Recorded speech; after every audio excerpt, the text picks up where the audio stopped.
for this was their 17th year, 17th anniversary, and this was the first time Kobo had hosted a wrestling event in 37 plus years. The last time it was ran by Big Time Wrestling, which was ran by the original Sheik, Ed Farhat, who was Sabu's uncle. And so they had the show. They announced it last year in October, and so they decided to have the convention because make a big event because it's been 30 something years since this happened. So they had a convention in the opening part of the day plus some matinee matches, and then they had the main show at 7 o'clock. So who exactly was putting this on? Putting this on, was it one promoter? Was it a It combination? was kind of it was kind of a host of it. What's kind of interesting is that one of the guys that was actually a part of it. He was one of the old promoters back in the 90s and wrestled in the 80s and 90s as well. He actually uh, helped them um, build Cobo Hall. So he had some insight in that as well. But the actual promoter was Malcolm Monroe Jr. He's a second generation wrestler, as well as his son, Malcolm Monroe the third, which wrestles MM3. Malcolm Monroe Jr. wrestles as the dangerous black assassin, the DBA. His father was Sweet Daddy Malcolm Monroe, who wrestled back in the 70s and 80s and ran his own wrestling promotion in Michigan called Midwest Championship Wrestling, also Insane Championship Wrestling. That actually had the guys we all know as Rhino and Edge and Christian when they wrestled as uh, I can't even think what their names were back in the 90s, but they actually wrestled for that promotion, um, Malcolm Monroe Jr.'s father's promotion, when they first started wrestling. So there's a legacy with the WWE, WWF, ECW connection to these promotions. So take us a little bit about that day. Jim Cornette would. I don't know if you've seen the footage of him doing his stage show with Yes, I did. Bruce. Yeah, I actually watched it because I didn't know with after I released the footage if he was going to shit on me. So I was looking very forward to seeing that footage. So obviously he really didn't shit on you. I don't even. I mean, I, No, no, he didn't. What actually? I talked to somebody, a lot of the guys that were involved with him and where he was going. Um, how we got to the hotel and stuff. I'm good friends with him. One of the guys, Dave Drazen, actually told me that Jim uh, Jim asked him and asked the other guy, Leonard Brand, who's the photographer, if they knew who it was that took the footage. And they said yes. And Drazen passed the info to me yesterday that Cornette was uh, thanked me for basically showing that it wasn't all him. yeah, I So mean that's the thing. A lot of people thought when they seen this footage that, oh God, Cornette's at it again, Crazy Corny's at it again, but that really yeah, wasn't the case. the first footage that was posted that everyone saw was the Facebook Live footage. That was one of the views, and then the one that's been going around. Obviously, all of them have. The one where he basically turns around and said, "Hey, this motherfucker's trying to have a fight with me." I released that like 20, 30 minutes after the Facebook Live video. So let's set the stage here. You're just walking around the concourse of the Yes. arena, and did you just stumble upon this? Did somebody alert you Yes, I that? did. Wow. This is what's weird is that I was walking to my car, which was on the roof of Kobo. I was walking by. I saw Cornette. Saw him talking to somebody. I actually thought he was talking to a fan. Hmm. I didn't recognize Santino because Santino's back was to me, so I couldn't really see. So as I'm walking by, I hear him say, "I'm going to be the bigger man. I'm going to shake your hand. I'm going to walk away." And I was right by the elevator. I'm like, okay. By the way Cornette said that, I'm like, I'm gonna turn around. This might kind of blow up. So I kind of go sit at a seat, and really, there's probably like 10 people that are even in this huge concourse area. Mm-hmm. So no one's even paying attention because it was real quiet. Like if you hadn't have walked by Cornette when I did, you wouldn't have even known anything was going on. It was a really quiet discussion. Well, I mean, I'm assuming Uh, everybody's inside the convention center right there getting yes. autographs and such like that. So, Yeah, they also had some Super Smash thing that was going on at the other end of Kobo. oh wow, like the So Super Smash Brothers, the video game, or yes, okay, yes, probably a video game tournament. Gotcha. yep. I think it was from Nintendo or something like that. Yep. But anyways, so I'm sitting there and I'm thinking, I'm like, should I record? And I'm like, no, maybe it seems like it's been dissolved. And then Cornette starts going into him about, I don't respect you because you're comedic gimmick.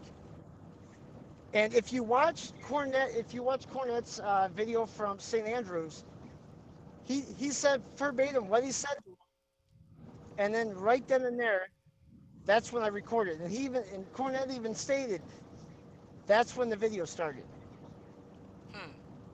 And So, I was telling people all this, Saturday afternoon there, what it was that Cornette said, and then basically he proved at St. Andrews thing what I was saying is exactly what it was. and the crazy part about this is that, I mean, like I said at the beginning of this, I'm a Cornette fan. So, Hmm. This just proves to everybody who says that Corny's just a crackpot, Corny's just a, um, for lack of a better term, he's a coward. It proves that Hmm. Cornette's not afraid to say to your face exactly what he's saying on his podcast or Oh, anything like oh no, that. he's not. No, no, And he's not. I mean, the video that I posted shows it. Yesterday, I posted the one video that was in between the video of them in the hall and then the Facebook Live video. I was trying to fix it on my phone. My laptop and stuff were down in Florida, and I couldn't do it. I couldn't do it because my laptop's down there. So finally, yesterday, I was like, you know what? I'm just gonna post it. um, talk a little bit about what happened after this confrontation. I mean, who finally did somebody go into the arena and get the promoter and say, hey, Yeah, these two are when, getting when at it it, kept or getting louder, there was one of the security guys that was out in the concourse area and went and ran and got whoever he could find. So some of the guys that you see in the shots are some of the wrestlers that wrestle for XICW and are Michigan wrestlers, and then the one promoter, Malcolm Monroe the third. He's the one that everyone keeps making the comment about. Yeah, it seems like there's a wrestler, the promoter, that's saying I don't care about you. I paid this guy to be here. He has to stay here. so who he's saying that to Cornette. I mean, let's get you Well, meant. well, well no, he was saying that he was saying that the security. Oh, okay. So he's like, hey, Okay, yeah, he's saying that to the basically what security it and was is cops. security. They're not really knowledgeable as to what's going on. That this is a wrestling beef. It's not some other like these guys are going to shank each other or something. So they were completely clueless. They didn't understand to just let these guys yell at each other. There's gonna be no blows. Just leave it be. But instead, they kind of escalated it. There's a lot of the video. It shows that they kind of roughhoused both guys and kind of created more drama than Cornette and Santino caused. Was Santino, because it's a little bit unclear from the video, was Santino daring Cornette to slap him again? Well, here's the other thing too. I'm trying to think if you can't really hear it in the video, but I know Cornette says, he called me a pussy because he did call him a pussy when Cornette went to walk away from him. Wow, He called him a pussy. that's Now I don't that's remember. I know he called him a couple times which were on video, but I remember hearing him call him a pussy.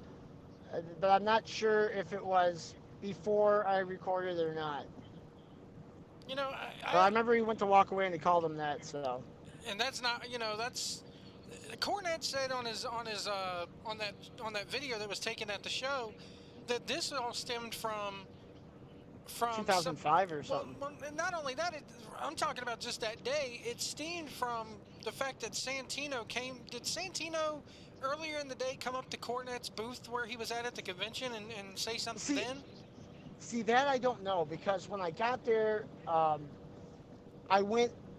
I I went to the wrestling ring because they had the earlier show with some of the guys, and a lot of these guys I've known because I was slightly involved in the independent business in Michigan for about 18 years. So a lot of guys I've known. So I wanted to go see what matches. So I kind of missed that whole incident because yeah, I heard about that too, but I wasn't there, so I can't really talk on that. I want to ask you a little bit about like the promoters and everything. Cornette's like Cornette after this is pretty much like saying, "Screw it, I'm packing up, I'm leaving. Y'all don't have to pay me any money. I'm sorry to Hmm. everybody. You know, anybody who gave me money for an autograph, whatever. That's it." And they said that he had the longest line there at the convention. Were there a Hmm. lot of no shows at this convention? Well, see, the thing is that a lot of the people that were there were part of the old Detroit history. So a lot of the newer fans didn't know these guys. Right. So that's where that issue comes up right there. I find that kind of crazy, man, because I'm going to a Because fan. Thunderbolt Patterson was there. We had Irish Mickey Doyle. You had Graham Jr. was there. Um, we had Shane Douglas was there. Al Snow was there. Then the locals. We had Mike Kelly, who used to be part of the tag team with Al Snow back in the early '90s. Right. I yeah, there was a lot of guys there. Cody Deaner was there. Abyss was there. So I mean, there's a lot of guys that were there all the time. But yeah, they had the longer line because I think everyone had the thing with Cornette for the Jim Cornette experience and stuff, and I think they were really only there for their certain times because they had events that were scheduled for them later on in the day, which never ended up happening because of the incident. Yeah, I was going to ask, did the convention pretty much break down after this whole incident took place? I mean, or did everything keep No, rolling? it continued to go. It continued to go on. It went on until about I think it was like 5:30, 6 o'clock. It's just the events that they had scheduled for both the guys got canceled because of the Cornette left on his own. Santino left. They basically forced him to leave because from what I heard, the promoters were told that it was either these guys are gone or we shut the show down. Wow. That's So that's kind of crazy, man. Because I mean, I've only been up to Michigan a handful of times, none of which for wrestling. So I don't know what the laws are, and I don't know if the state athletic commission gets involved in these type of things. But it's well, kind of no, crazy. there is no state. There isn't. Trust Okay. me, and I will state this. I've stated this numerous times. If there was a union in the state of Michigan, with all the promotions that are in the state of Michigan, there'd probably only be three or four because I, there's so many yarders and everything else. Trust me, if you want, I could call you on a different day about independent promotions in the state of Michigan because I can go mornings on them. I'll tell you, I'm going to a fan con down in North Carolina that's actually kind of being co-promoted with CWF Mid Atlantic, which is the promotion that the fan con is Hmm. for. North Carolina is the same way, pretty much. There is no commission. I remember looking on a list of independent events happening on one weekend, and it was like 8 events happening in North Carolina alone. So I definitely know where you're coming from. Um, Yeah, well, Michigan also had the last thing I'll say about Michigan, and we'll continue, is that there's a lot of guys that end up getting blacklisted, then decide because their friends get blacklisted, they decide to open their own promotions in Michigan, and I'll leave that at that. that's crazy. So let's talk a little bit about like you posted this video. And Yep, obviously, in this day and age where everybody has a phone and yep. everything's connected, and it goes viral. Hmm. A lot of people like the video. A lot of people are like good. Finally, these two got to confront each other. But I've also read online where it's, oh God, here we go, another guy whipping his camera out. What are your thoughts Uh, on the way this has been received? Both, I mean, I guess from the negative side and the positive side. What is your thoughts on the way this has been received so far? I haven't really heard much negative because there's people that were at the show that were like, dude, keep hold on to that video, da da da. My see what's funny is that there's a guy from Wrestling Inc. that was there with Petey Williams that he asked me for permission for the video and a small little statement, and I gave him the information. Also, Slam, Canoe, the website for Canada was there as well. So they Right. got a bunch of the account that happened before. Um, so I gave him that video, and I thought nothing of it. My buddy from Chicago is roughly near 5:30, 6 o'clock, contacts me out of the blue. He's like, dude, you're viral. And I'm like, well, what are you talking about? And he sends me a screenshot of PW Insider that the video is all over the place. Yep. Next thing I know, the video goes from 244 views to like 6,000 in like an hour. But yeah, I understand that, the whole thing with the people taking video. That's why, if you see in the video, I keep pointing the phone down. I didn't want to get Yeah. busted because I didn't want to piss off Cornette or Santino. I was trying to be nonchalant about it because I know how these guys are.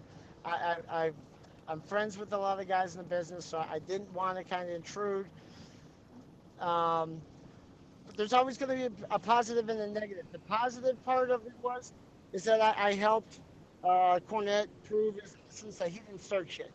Right. The negative part of it, obviously, is like, the people, like, nice carpet, and you suck at camera view, camera angles, and blah blah blah. I was like, you know what?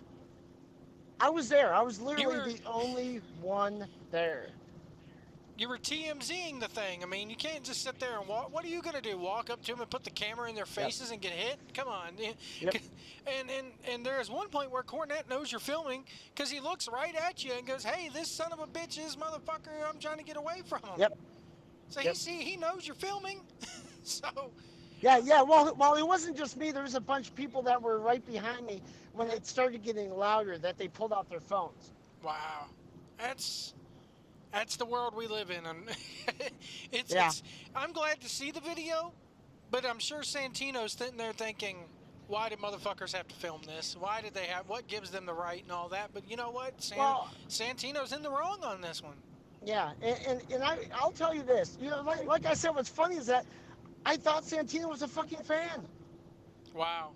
I didn't know. I didn't recognize anybody else. I had even the guys like Thunderbolt Patterson and stuff. I knew who these guys were. I didn't recognize Santino at all. I have He to ask looked you. like the regular meathead that goes to a wrestling show. I have to ask you, because Santino's from Canada. He does not have, for those who don't know, he's from freaking Canada. He does not have an Italian accent. But Blame Canada. yeah, but from the way Cornette was speaking at that stage show, he acted as if Santino was in full gimmick while this was going on. Was he in full gimmick while this is going on? From what I could tell, when he called him a pussy, he had an accent. I didn't Oh know my that he. God!